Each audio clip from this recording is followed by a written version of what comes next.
Caso Chupa-Chupa e Operação Prato. Chupa-Chupa é o apelido dado ao conjunto de ocorrências que tiveram lugar em parte de estados do Norte e Nordeste brasileiro a partir de 1977.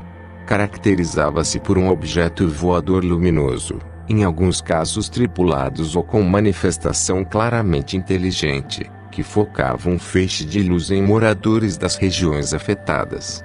Estes se mostravam debilitados e assustados. Tal conjunto de ocorrências gerou pânico nas localidades afetadas, obrigando a Força Aérea Brasileira a iniciar uma operação de estudo e acompanhamento do misterioso fenômeno. No final da década de 1970, mas precisamente nos anos de 1977, 1978 e 1979, vários estados da região Norte e Nordeste, notadamente Amazonas e Pará, na região Norte Maranhão e Piauí, na região Nordeste, foram palco de estranhos eventos que provocaram medo na população local. Várias pessoas, em sua maioria mulheres, eram atacadas por fachos de luz provenientes de estranhos objetos luminosos que sobrevoavam a região durante a noite. O primeiro caso teria ocorrido na noite de 25 para 26 de abril de 1997, na região da Ilha dos Caranguejos, no litoral do Maranhão, quando 4 pescadores, Firmino, Apolinário, Aureliano e José, pescavam na região a bordo do barco Maria Bonita.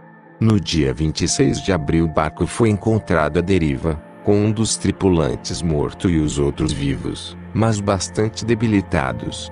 Eles declararam terem sido atingidos por uma luz vinda do céu. Os casos continuaram a ocorrer na região e no último trimestre de 1977, a região ao norte de Belém foi assolada pelo fenômeno, já apelidado de Chupa-Chupa, devido à natureza de seus ataques. Tal situação gerou um clima de terror e pânico coletivo. Moradores das regiões de incidência do fenômeno começaram a abandonar a região. A situação atingia níveis críticos. O posto de saúde da cidade estava lotado de vítimas do fenômeno. Elas estavam debilitadas e aterrorizadas. O prefeito de uma da cidade de Vigia, que era uma das mais atacadas pelo fenômeno, enviou um ofício à aeronáutica avisando que OVNIs estavam incomodando pescadores locais e criando pânico na região. Ele pediu providências da aeronáutica, que destacou uma equipe investigar as ocorrências. Era o início da chamada Operação Prato. Em poucos meses de atividades, a equipe de oficiais da aeronáutica conseguiu dezenas de fotografias de várias gravações em vídeo de objetos não identificados sobrevoando a região de Colares, no Pará. A equipe coletou um depoimento de dezenas de pessoas de diversas cidades atingidas pelo fenômeno. Este material todo gerou um relatório técnico operacional impresso com centenas de páginas contendo depoimentos, relatos pessoais da equipe da FAB, croquis e mapas das ocorrências, e desenhos ilustrativos. Tudo isto com a precisão e objetividade característicos das Forças Armadas. A Operação Prato sempre esteve presente nos meios ufológicos nacionais e internacionais. Haviam algumas cópias das fotografias e o relatório operacional da operação em poder de ufólogos, porém faltavam declarações dos próprios militares envolvidos na operação. Em 1997, estes militares começaram a relatar suas experiências publicamente. O primeiro deles foi o comandante da operação, o então coronel Urangê Bolivar Soares Nogueira de Holanda Lima. Em entrevista ao programa Fantástico, da Rede Globo, contou detalhes da operação. Posteriormente, em longa entrevista à revista UFO, ele apresentou detalhes até então inéditos sobre o fenômeno Chupa-Chupa e as experiências da operação frente ao misterioso enigma. O período mais intenso do chamado fenômeno Chupa-Chupa ocorreu entre os últimos meses de 1977 e nos primeiros meses de 1978. Entretanto, os acontecimentos não estiveram restritos a este período em específico. As áreas afetadas pelos acontecimentos e que tais tempos vinham sendo palco de avistamentos convencionais, quase sempre ocorridos à noite, onde não havia uma aproximação maior entre fenômeno e testemunhas. Foi a partir de 26 de abril de 1977 que os fenômenos passaram a ser mais agressivos, ocasionando lesões e efeitos fisiológicos nas pessoas envolvidas. Alguns casos, infelizmente, resultaram na morte de algumas pessoas e pânico generalizado em moradores das áreas afetadas. Os estados afetados pelo misterioso fenômeno foram Amazonas e Pará, na região norte, Maranhão e Piauí, na região nordeste. Atualmente, de posse de informações tanto originadas do meio civil, a partir de pesquisadores, jornalistas e demais profissionais que estiveram envolvidos com os acontecimentos, como no meio militar, através da Operação Prato, podemos identificar claramente um modo de atuação inteligente por trás do fenômeno. Ele começou nos estados da região Nordeste, evoluindo até os estados da região Norte, através de faixas de atuação. O primeiro que ganhou ampla repercussão ocorreu na já citada data de 26 de abril de 1977. Nesta data, 4 pescadores seguiram de barco até as proximidades da Ilha dos Caranguejos, no Maranhão, onde passariam a noite, devendo retornar no dia seguinte. Naquela fatídica noite, uma luz intensa posicionou-se sobre o barco. O resultado foi trágico. Um dos pescadores estava morto e outros 2 muito feridos e debilitados. Apenas um dos pescadores estava fisicamente bem, mas a muito custo conseguiu trazer o barco novamente a São Luís, de onde partiram. Este caso, que ficou conhecido como o caso da Ilha dos Caranguejos, foi o primeiro de uma série de estranhos e assustadores eventos que despertaram a atenção das autoridades brasileiras, que criaram uma operação especial para investigar estes casos. A Operação Prato, como ficou conhecida, entrevistou centenas de testemunhas e vítimas do fenômeno, documentou os ferimentos nos corpos das pessoas vitimadas e vários dos efeitos resultantes destes fenômenos, e teve sucesso em filmar e fotografar as estranhas luzes associadas a estes fenômenos. Nas semanas e meses após o caso da Ilha dos Caranguejos, começaram a circular notícias desencontradas sobre estranhas luzes que apareciam em lugares ermos, paralisavam as testemunhas e de algum modo extraíam sangue. Devido à precariedade das comunicações e do acesso a estes lugarejos, estas notícias passaram desapercebidas do resto do país, isolando comunidades inteiras em noites de terror onde nem mesmo sua casa parecia ser segura. O foco principal das aparições foi na região do Rio Gurupi, na divisa com o estado do Pará. Cidades como São Vicente Ferrer, São Bento, Pinheiro e Bequimão concentraram a maior parte dos casos. Não demorou muito e alguns casos começaram a ocorrer também no lado paraense, próximo à divisa com o Maranhão. Vários casos foram documentados em Viseu, São José do Pintá, Augusto Corrêa, Bragança e Capanema. Devido à gravidade dos relatos e a pânico que vinha surgindo nestas comunidades, a imprensa maranhense e paraense começaram a divulgar com mais ênfase as ocorrências. Entre os meses de junho, julho e agosto, foram publicadas em jornais impressos diversas sobre o fenômeno nas localidades afetadas.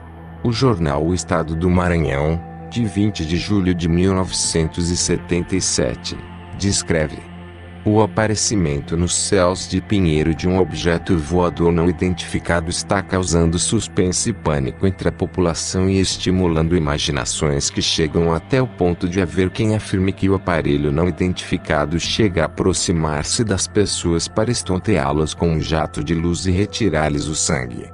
Está definitivamente confirmada a presença nos céus da Baixada de um estranho objeto. E a população de São Luís vai ter oportunidade de se certificar disso quando ver o filme realizado aqui pelo cinegrafista da TV Difusora. O UFO, que tem sido visto por milhares de pessoas desta região e mais insistentemente no espaço entre Pinheiro e São Bento, tem forma estranha semelhante a um Y e tem uma chama na parte inferior. O ambiente na região é de generalizado temor e as pessoas não ousam sair de noite face aos rumores de que, ao aproximar-se da Terra, O UFO emite um jato luminoso de grande calor que queima a pele das pessoas. Diante disso, o prefeito de Pinheiro na época, Maneco Paiva, enviou um ofício ao comando da aeronáutica em São Luís solicitando providências para evitar pânico generalizado na cidade. Os jornais divulgaram a notícia e informaram que o comando enviou uma nota à base aérea de Belém que repassou ao Ministério da Aeronáutica. Mais ou menos nessa época teve início a segunda fase do fenômeno chupa-chupa, que concentrou-se ao norte do Pará, na região da Baía do Sol, atingindo as cidades de Vigia, Colares, Santo Antônio do Tauá e até mesmo nas cercanias da capital do estado, Belém. A situação nestas regiões atingiu níveis ainda mais alarmantes. Com o surgimento dos casos na região e seu posterior aumento, os moradores mudaram seus hábitos, evitando sair da casa à noite para trabalhar. Em alguns casos reunindo-se em grandes grupos e fazendo fogueiras à noite para espantar o misterioso fenômeno. Como nada disso adiantou, muitas pessoas decidiram deixar o local, abandonando tudo o que possuíam. Tal quadro de histeria levou o prefeito de Vigia a encaminhar um ofício ao 1 graus Celsius do Mando Aéreo Regional, em Belém, onde relatou os acontecimentos e solicitou providências. A resposta da aeronáutica foi uma operação militar conhecida como Operação Prato. Com a evolução do fenômeno, as coisas tornaram-se mais calmas no Maranhão e o foco das ocorrências passou a ser o norte do Pará. A chamada fase Gurupi encerrava-se ao final de julho de 1977 com a diminuição dos casos na região da Baixada Maranhense, onde os casos eram quase diários.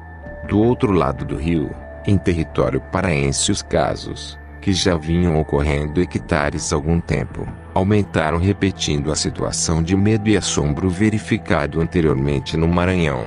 A diferença agora é que os casos tornaram-se ainda mais impressionantes, obrigando a Força Aérea Brasileira a intervir.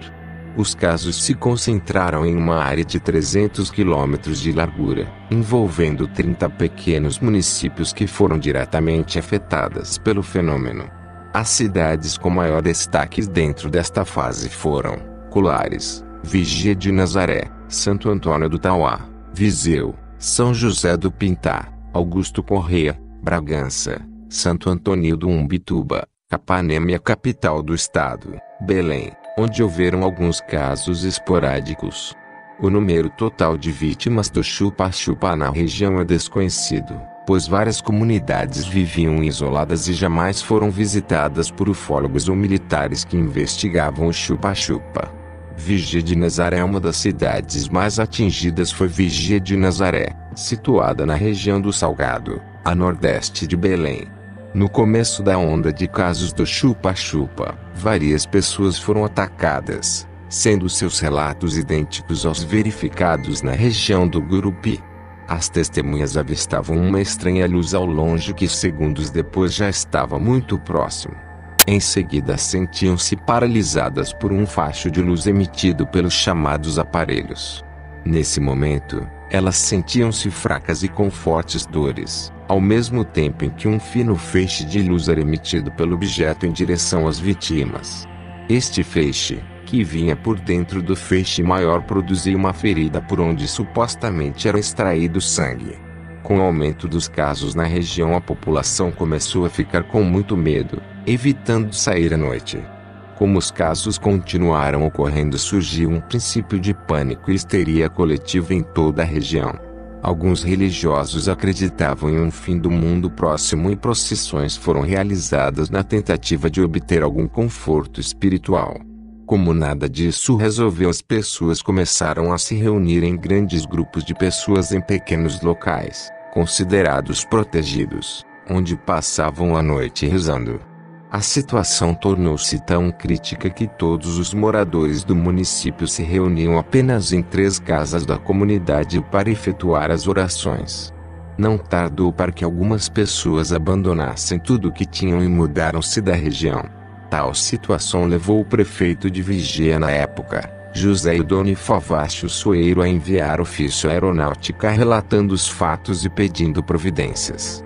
O povo vivia apavorado porque esse feixe de luz noturno tinha já agredido várias pessoas. A comunidade toda se amontoava em 3 casas apenas.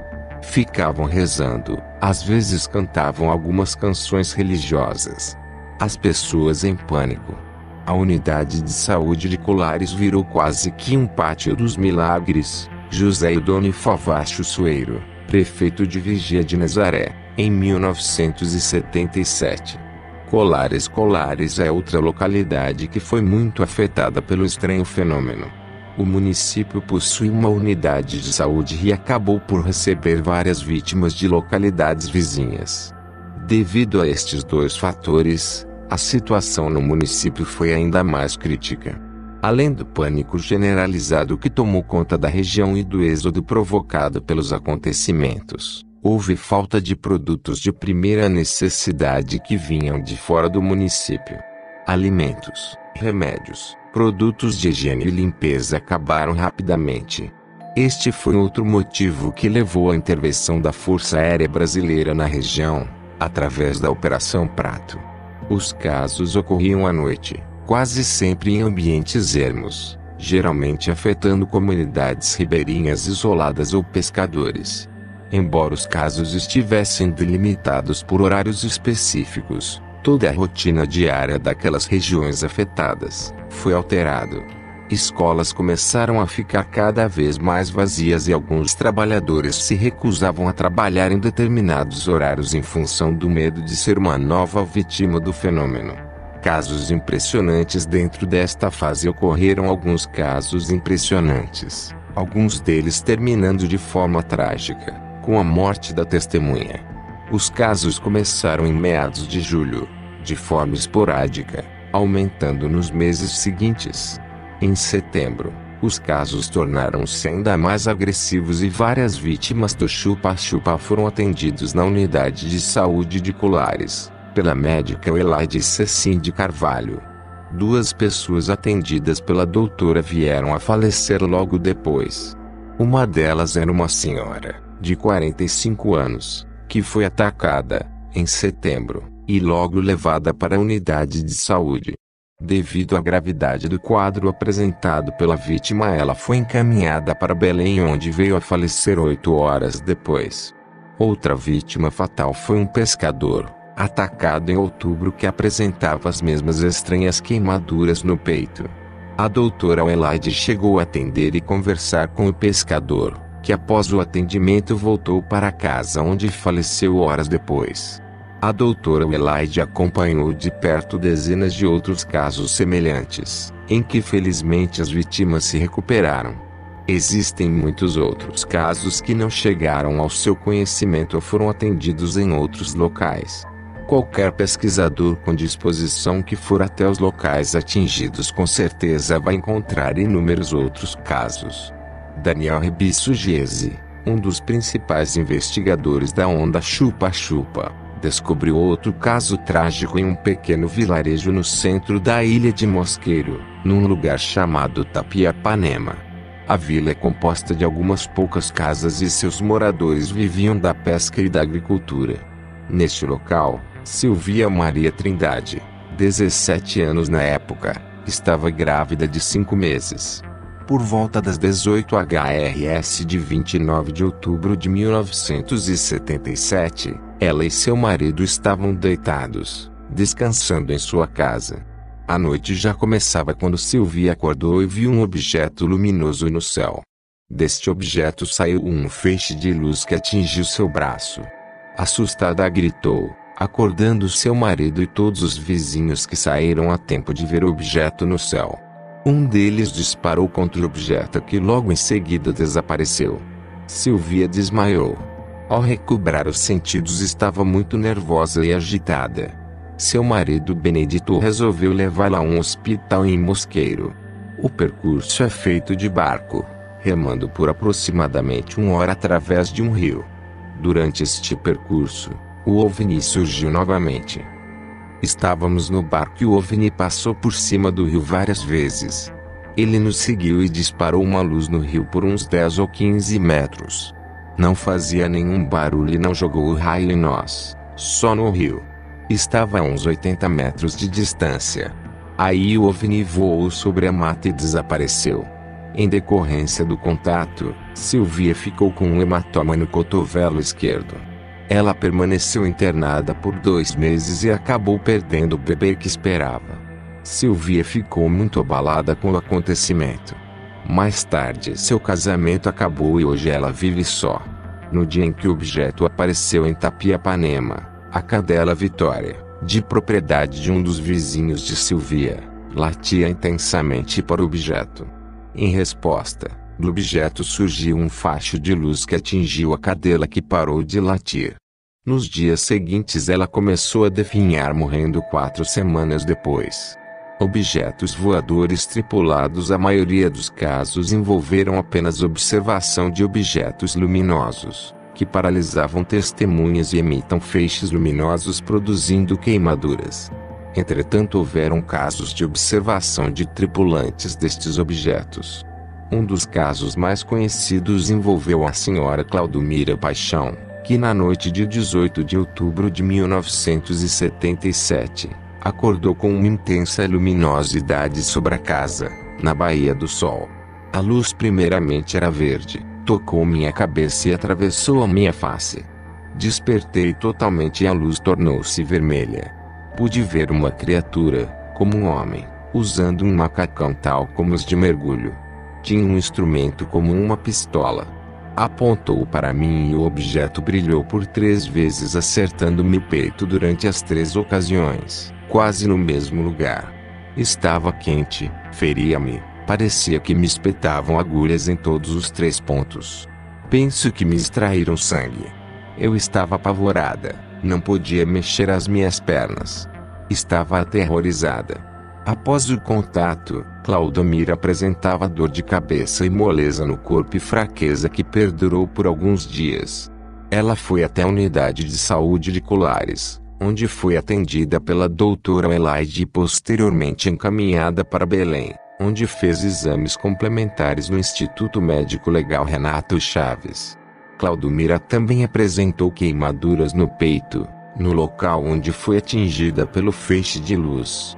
Eram 3 pequenas marcas circulares, em forma de perfuração em triângulo acima do seio. Era quente e doía. Era como uma espetada de agulha. Os 3 pontos sangravam. No momento que isso aconteceu, fiquei com muita sede. Estava apavorada, mas não podia mexer minhas pernas. Fiquei paralisada. De medo, eu gritei. Minha prima, Maria Isaete, estava dormindo na mesma sala. Ela acordou e viu a luz, e começou a gritar também. Outro caso, desta vez com data incerta, envolveu 3 pescadores que encontravam-se no rio Guajará, perto de Belém. 2 estavam em um barco e um adentrou a floresta, onde preparou uma armadilha para capturar pequenos animais. Ao anoitecer, ele avistou um objeto luminoso que posicionou-se sobre a árvore. O pescador, chamado Luiz, escondeu-se e ficou observando o que aconteceria. No objeto abriu-se uma portinhola por onde saiu um pequeno ser através de um raio de luz. Após alguns segundos, o estranho retornou para o objeto através do raio de luz.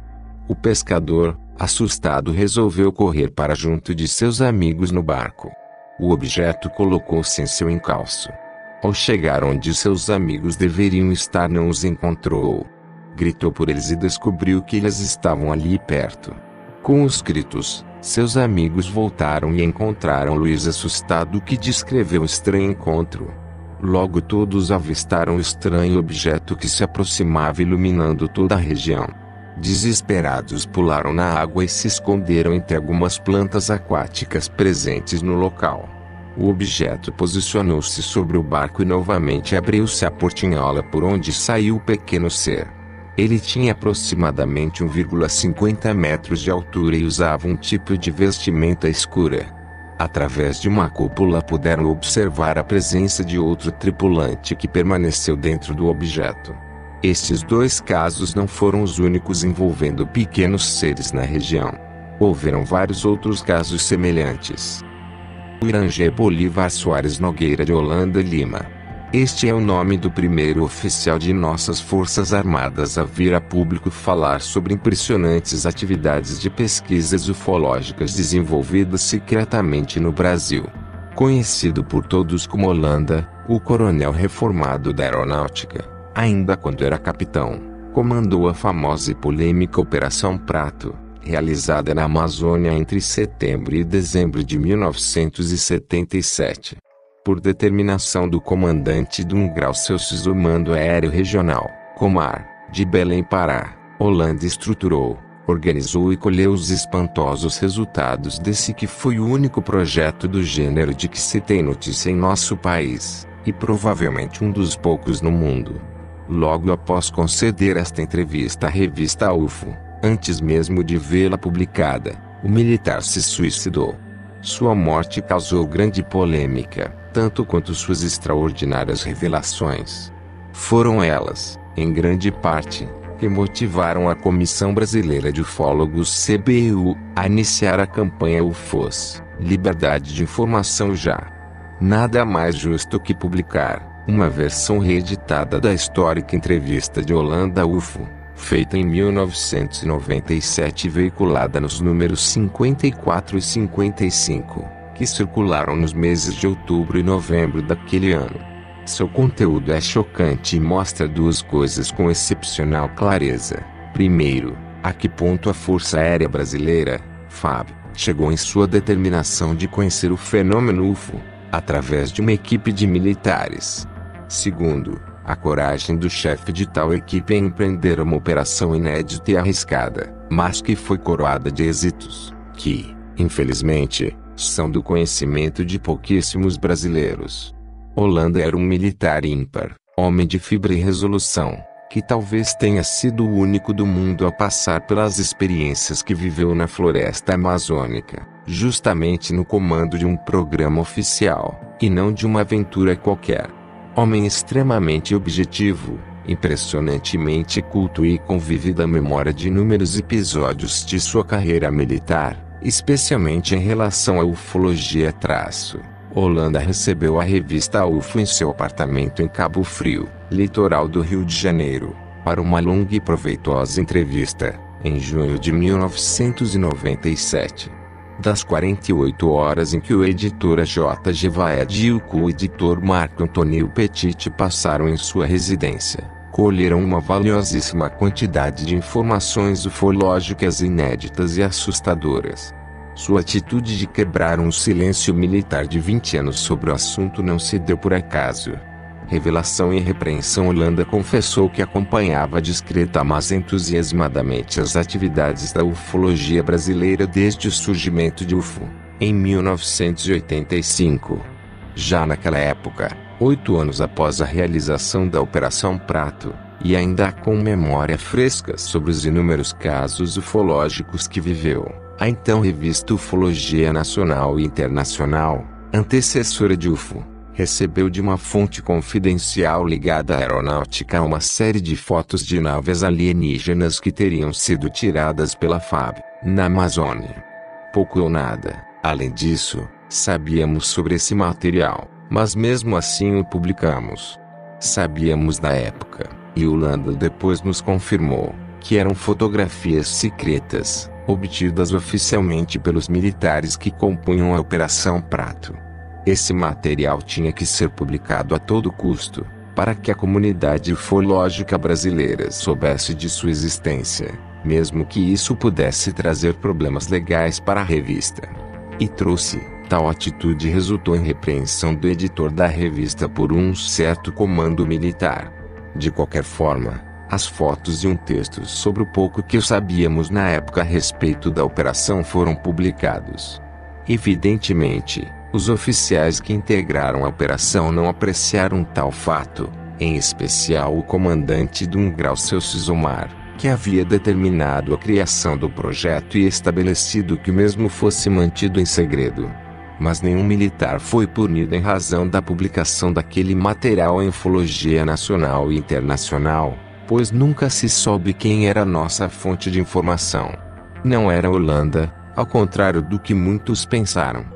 Apesar das dificuldades inerentes a uma revelação como aquela, Nos primórdios de nossa trajetória, nossos leitores tomaram conhecimento de que uma missão de investigação oficial de objetos voadores não identificados, conduzida pela FAB, foi realizada na Amazônia em sigilo, resultando em experiências diversas vividas pelos militares envolvidos e na confirmação não só da realidade do fenômeno em si, mas também de sua origem extraterrestre.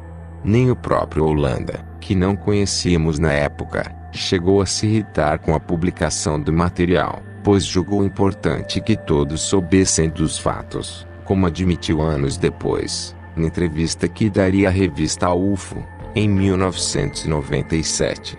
A publicação fez seu papel, doa quem doer. Tem gente que não gostou, é claro. Mas, assim como eu, vários outros militares acharam que a medida foi acertada, disse Holanda ao editor Gevaerd. Alguns meses depois, já baixada a poeira, Holanda, ainda com patente de capitão, passou a acompanhar as edições da revista, discretamente, constatando de longe a seriedade do trabalho desenvolvido pela equipe UFO. Nosso interesse por informações mais detalhadas sobre a Operação Prato nos levou a contatá-lo em Belém, em 1988, em seu posto no 1 graus Celsius ou mar. O capitão nos recebeu com formalidade, mas amigável.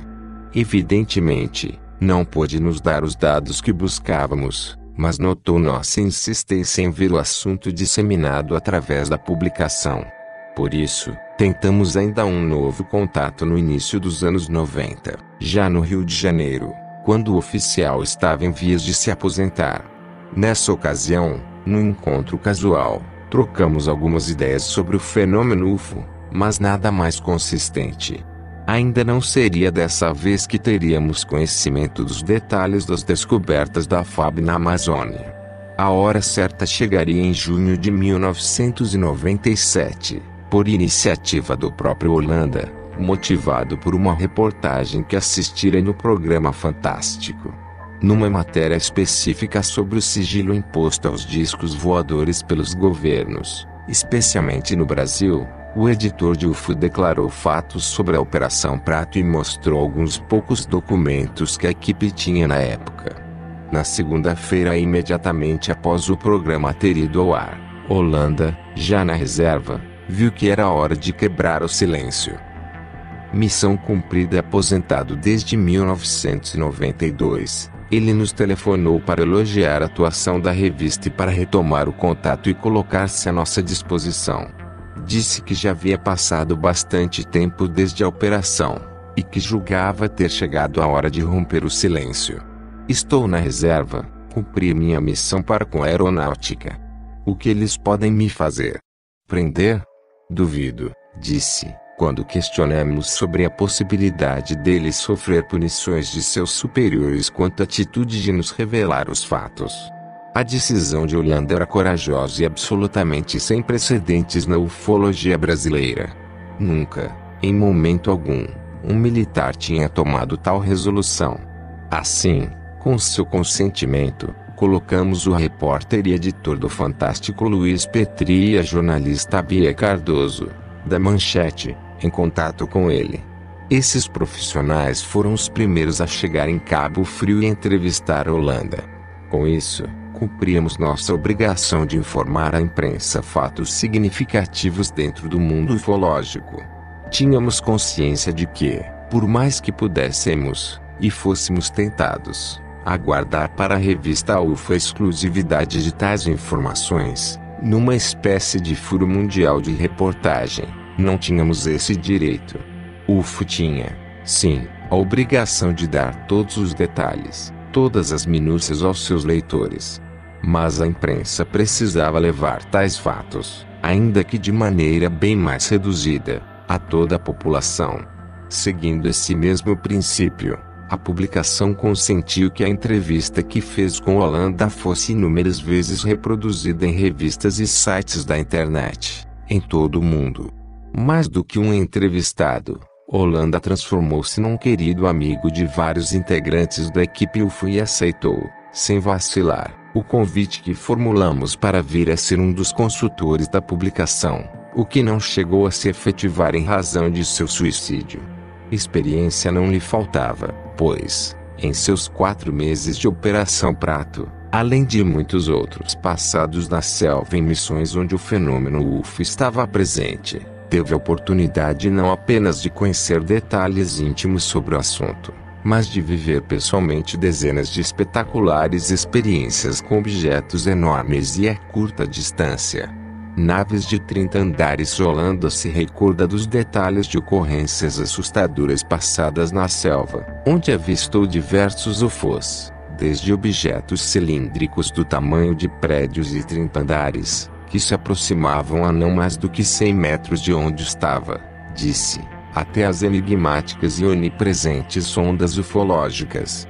Na época em que o entrevistamos, Holanda estava casado pela 2ª vez e vivendo uma vida pacata de aposentado em Cabo Frio, após 36 anos de atividade militar, nos quais desenvolveu funções que vão desde chefe do Serviço de Intendência do 1 graus Celsius a comandante do Serviço de Operações de Informação, A2, e coordenador de operações especiais de selva. Holanda era um homem realizado, poucos tiveram a vida que ele teve. E era bastante franco também. Gevaerd, a Operação Prato tinha o objetivo de desmistificar aqueles fenômenos da Amazônia. Eu mesmo era cético a respeito disso, disse, logo no princípio da entrevista, informando que ele fora designado por conhecer como nenhum outro militar a região afetada.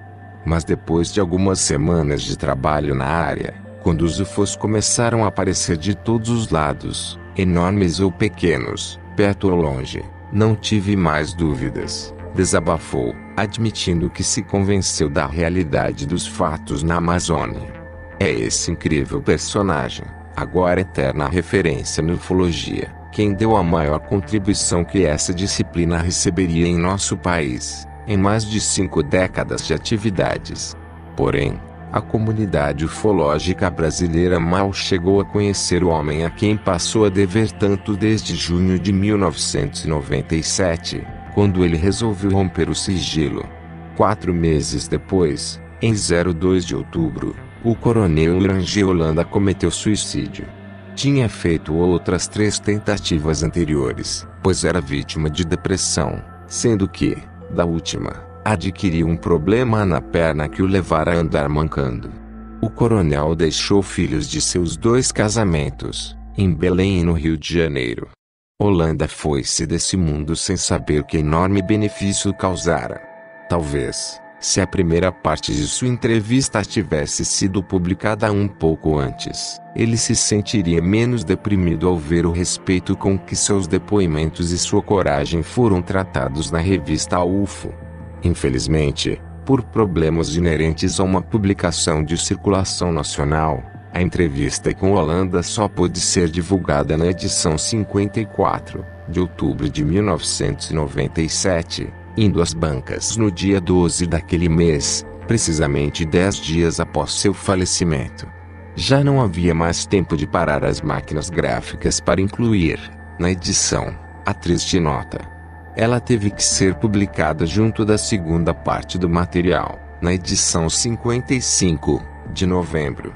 Carrego comigo até hoje a impressão de que, se tivesse conseguido publicar a entrevista pelo menos uma edição antes, em UFOS 53, Holanda, ao ver o que escrevia a seu respeito e a contribuição que estava dando à ufologia brasileira, não teria tirado sua vida, declara o editor Gevaerd. Lamentavelmente, a história não pode ser mudada.